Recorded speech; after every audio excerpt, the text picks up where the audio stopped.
వ్యవసాయానికి వనరులు ఎంత ముఖ్యమో ఆ వనరుల నిర్వహణ కూడా అంతే ముఖ్యం. నేల, నీరు, కరెంటు వ్యవసాయానికి కీలక వనరులైతే వాటిని సమన్వయం చేసుకుంటూ పంటలు పండించడం అంటే అది మహాయజ్ఞం. వరుణుడి కరుణ మీద ఆధారపడ్డ మన వ్యవసాయంలో ఎంత భూమి ఉన్నా సరిపడా నీరు లేక, ఉన్న కొద్దిపాటి నీటిని సరిపెట్టలేక, సరిపెడదామనుకున్న కరెంటు కోతల మధ్య నానా ఇక్కట్లతో సేద్యం దుస్సాధ్యమని, వ్యవసాయం వ్యధభరితమని, పంటలు పండించడమే గగనమని వెతలు చెందుతున్న అన్నదాతలే అధిక శాతం ఉన్నారు. భూగర్భ జలాలు నానాటికి అడుగంటిపోతున్న ప్రస్తుత తరుణంలో భువిలోని పాతాళగంగను పైకి తెచ్చేందుకు లెక్కకు మిక్కిలిగా బోర్లు త్రవ్వించడం, 1 అంగుళం బోర్లైతే కాలువ తడవడానికే చాలదని మళ్లీ మళ్లీ త్రవ్వించే భగీరథ యత్నాలు చాలాసార్లు అవి విఫలమై వేలు లక్షలాది రూపాయలు బూడిదలో పోసిన పన్నీరైన చందం వ్యవసాయ రంగానికి ఆనవాయితీగా మారింది. 2 అంగుళాల బోరు పడితే మాగాణికైతే చాలదని ఆరుతడి పంటలను 1-2-3 ఎకరాల్లో కనాకష్టంగా సాగు చేయడం చూస్తుంటాం. కానీ మనకున్న వనరులతోనే వ్యవసాయాన్ని 3 కాలాల్లోనూ భేషుగ్గా సాగు చేయవచ్చు. పచ్చని పంటల్ని బహుచక్కగా పండించవచ్చు. సుజలాం సుఫలాం అని నిరూపించి వర్షపు జలాలను నిల్వ చేసుకుని కావలసినప్పుడు వాడుకునే అవకాశాన్ని కల్పిస్తున్నాయి నీటి కుంటలు. ఈ నీటి కుంటల నిర్మాణాలను తమ పొలాల్లో ఏర్పాటు చేసుకుని అభ్యుదయ రైతులు ఎందరో రబీ, వేసవి కాలాల్లో సైతం పంటల సాగుతో జీవితాన్ని పండించుకుంటున్నారు. మరి ఈ నీటి కుంటలను ఏ ప్రదేశంలో నిర్మించుకోవాలి, ఎంత విస్తీర్ణంలో ఎలా నిర్మించాలి, ఏ అంశాలు దృష్టిలో ఉంచుకోవాలి వంటి అన్ని వివరాలను మనకందిస్తున్నారు ప్రొఫెసర్ జయశంకర్, తెలంగాణ వ్యవసాయ విశ్వవిద్యాలయం పరిధిలోని పాలెం ప్రాంతీయ వ్యవసాయ పరిశోధనా స్థానం సీనియర్ శాస్త్రవేత్త డాక్టర్ రామాంజనేయులు. వర్షాధార వ్యవసాయంలో ముఖ్యంగా 2 సమస్యలు మనం గమనిస్తుంటాము. సరైన సమయంలో వర్షాలు పడకపోవడము, పంట మధ్యకాలంలో బెట్ట లాంటి పరిస్థితులు రావటం, లేక పంట చివరి దశల్లో బెట్ట లాంటి పరిస్థితులు రావడం చూస్తాం. ఇంకొక వైపు ఎడతెరిపి లేకుండా వర్షాలు అంటే తుఫాను వర్షాలు పడినప్పుడు ఎక్కువ నీరు పై ప్రాంతం నుండి కింది ప్రాంతానికి వరద రూపంలో కొట్టుకుపోవడము మనము గమనిస్తుంటాం. ఎప్పుడైతే ఎడతెరిపి లేకుండా వర్షాలు పడతాయో అప్పుడు ఆ యొక్క వరద నీటిని మనము ఈ నీటి కుంటలలో కనుక నిల్వ చేసుకున్నట్లయితే ఒకటి నేల కోత గురి కాకుండా కాపాడుకోవచ్చు. అదే విధంగా పొలం పై పొర కూడా కొట్టుకుపోకుండా కూడా కాపాడుకోవచ్చు. దాంతోపాటుగా ఏ పొలాలలో అయితే వర్షం పడుతుందో అదే పొలాలలోనే నీటి కుంటలో నీటిని సేకరించి మనము వర్షపు నీటిని వృధా కాకుండా చేసుకునే ఒక అవకాశం ఉంది. నీటి కుంటలు అంటే ఏదైనా ఒక పొలంలో క్షేత్రస్థాయిలో ఏటవాలకు దిగువ భాగంలో మనం అనుకున్న ఆకృతిలో అంటే గుండ్రంగా కానివ్వండి, దీర్ఘచతురస్రాకారంగా కానివ్వండి, ఈ విధంగా మనము నీటి కుంటలు నిర్మించుకుంటే వరద రూపంలో వచ్చిన నీరు దానిలో సేకరించబడుతుంది. అయితే నీటి కుంట నిర్మాణం చేసుకునేటప్పుడు కొన్ని విషయాలు గుర్తుంచుకోవాలి. మనకు పరివాహక ప్రాంతం ఎంత ఉంది, ఆ ప్రాంతంలో ఎన్ని వర్షపు రోజులు ఉంటాయి, ఆ ప్రాంతంలో ఉన్న వాతావరణ పరిస్థితులు, అదేవిధంగా ఎడతెరిపి లేకుండా వర్షాలు వచ్చే అవకాశము, వరద నీరు వచ్చే అవకాశము, ఇవన్నీ దృష్టిలో పెట్టుకొని మనము ఈ యొక్క నీటి కుంట ఆకృతి లేక పరిమాణాన్ని నిర్ణయించుకుంటాం. ఉదాహరణకు ఒక పొలంలో క్షేత్రస్థాయిలో పరివాహక ప్రాంతము 1 నుండి 2 ఎకరాలు ఉన్నప్పుడు దాదాపుగా 250 క్యూబిక్ మీటర్ల పరిమాణం ఉన్న నీటి కుంటను నిర్మించుకోవాలి. అంటే 10 మీటర్లు పొడవు, 10 మీటర్లు వెడల్పు, 2.5 మీటరు లోతు ఉండే విధంగా చూసుకోవాలి. అదేవిధంగా మనము నీటి కుంట యొక్క పరిమాణాన్ని ఇంకా పెంచుకోవాలి అనుకున్నప్పుడు పరివాహక ప్రాంతం అనేది చాలా ఎక్కువగా ఉండాలి.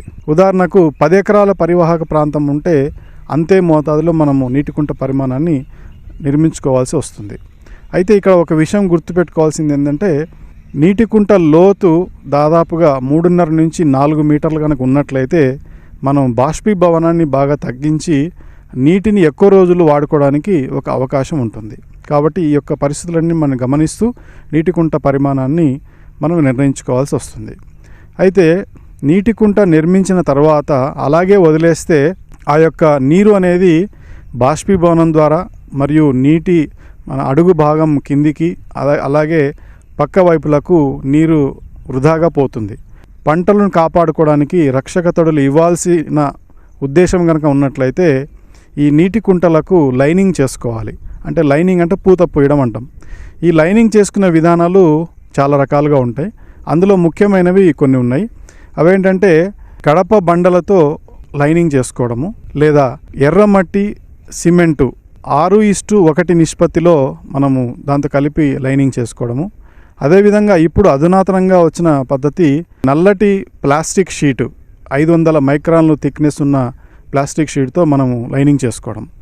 ఈ విధంగా వివిధ పద్ధతుల్లో మనము లైనింగ్ ఏదో ఒకటి అవలంబించి లైనింగ్ కనుక చేసుకున్నట్లయితే నీరు అనేది వృధా కాకుండా ఎక్కువ రోజులు నిల్వ ఉంచుకోవడానికి అవకాశం ఉంటుంది.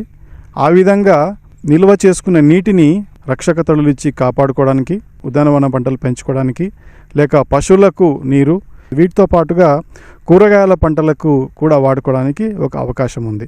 అయితే నీటి కుంటల్లో ఎప్పుడైతే మనం నీరు నిల్వ చేసుకుంటామో అది చాలా విలువైందనేది మన అభిప్రాయం. ఎందుకంటే నీటి కుంట నిర్మించడానికి ఖర్చు అవుతుంది, అలాగే పొలం అనేది కొద్దిగా వృధా అవుతుంది.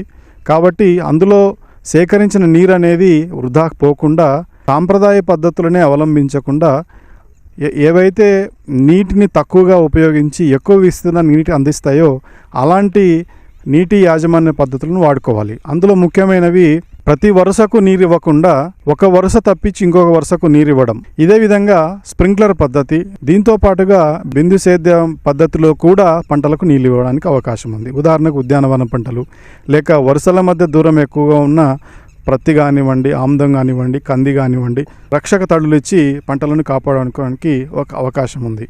ఈ నీటి కుంటలు నిర్మించిన తర్వాత కొన్ని రకాల యాజమాన్య సమస్యలు వస్తుంటాయి. ఎందుకంటే ప్రతి 3 నుంచి 5 సంవత్సరాలకు ఒకసారి నీటి కుంటల్లో పూడిక అనేది వచ్చి చేరుతుంటుంది. కాబట్టి ఆ పూడికను ప్రతి 3 నుంచి 5 సంవత్సరాలకు ఒకసారి అంటే ఒండ్రు మట్టిని తీసి మళ్ళీ ఆ మట్టిని పంట పొలాలకు వేసుకోవచ్చు.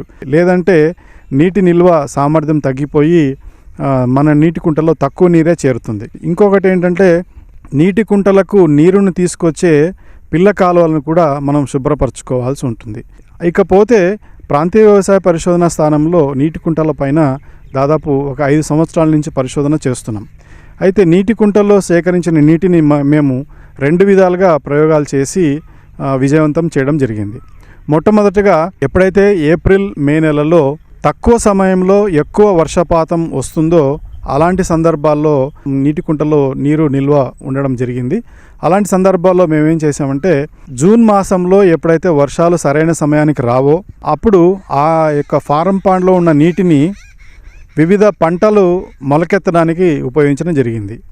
ప్రత్తి, ఆముదము, కంది లాంటి పంటలకు నీరిచ్చి సరైన సమయానికి పంటలను వేసి ఎస్టాబ్లిష్ చేయడము జరిగింది. అదేవిధంగా బిందు సేద్య పద్ధతి ద్వారా కనుక మనం 2 నుంచి 3 తడులు కనుక ఇచ్చినట్లయితే దాదాపు 30 నుంచి 40% వరకు దిగుబడి కనపడింది. అదేవిధంగా నీటి వినియోగ సామర్థ్యం కూడా సాంప్రదాయ పద్ధతితో పోలిస్తే చాలా ఎక్కువగా ఉంది. దీంతో పాటుగా ఎక్కడైతే నీరు ఎక్కువ ఉంటుందో అంటే కొన్ని సందర్భాల్లో ఎడతెరిపి లేకుండా వర్షాలు మరీ రావడము, అంటే ఎక్కువ సార్లు ఫామ్ పాండ్ కనుక నిండగలిగితే అలాంటి సందర్భాల్లో కొంతమంది రైతులు వరి పంటకు కూడా వాడి వరి పంటను పండిస్తున్నారు. దీనికంటే ఇంకా పోతే నీరు సమృద్ధిగా 8-9 నెలలు ఉంటాయి అని అనుకున్నప్పుడు మనం అదనపు ఆదాయం కోసము చేపల పెంపకాన్ని కూడా చేసుకోవచ్చు. ఈ నీటి కుంటల నిర్మాణానికి సంబంధించి ఖర్చు వివరాలను కనుక గమనించినట్లయితే నీటి కుంట పరిమాణాన్ని బట్టి ఖర్చు అనేది పెరుగుతుంటుంది. అంటే ఉదాహరణకు 10 మీటర్లు పొడవు, 10 మీటర్ల వెడల్పు, ఒక 2.5 మీటరు లోతు గనక ఉన్న ఫారం పాండుని మనం తవ్వుకోవాలంటే దాదాపుగా 25 నుంచి 30 వేలు ఖర్చు అవుతాయి. దీనికి అదనంగా మనం లైనింగ్ చేసుకోవాలంటే లైనింగ్ కోసం ఎంచుకోబడిన పద్ధతిని బట్టి కూడా ఖర్చు అనేది మారుతుంది.